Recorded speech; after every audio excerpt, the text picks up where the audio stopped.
Tayo na may bangus. Yan.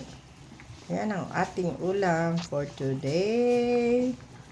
Yan. And hulaan nyo kung ano tong niluto ni Lola ba. Ito. Ang makahula, may 50 petot. Ay, hindi ka pwede sumali. Ang makahula, may 50 petot. I-reveal ko yan kung ano. Pag nahulaan nyo. Yan, ito. Basta binalot niya. Di ko alam bakit binalot niya.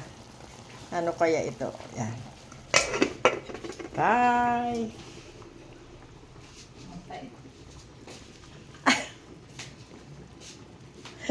Ano kaya yan? Ito naman. O, sige, ihalo mo nga.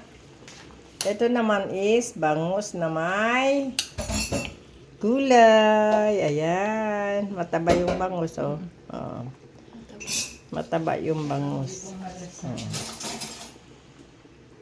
Yan. Bye everyone.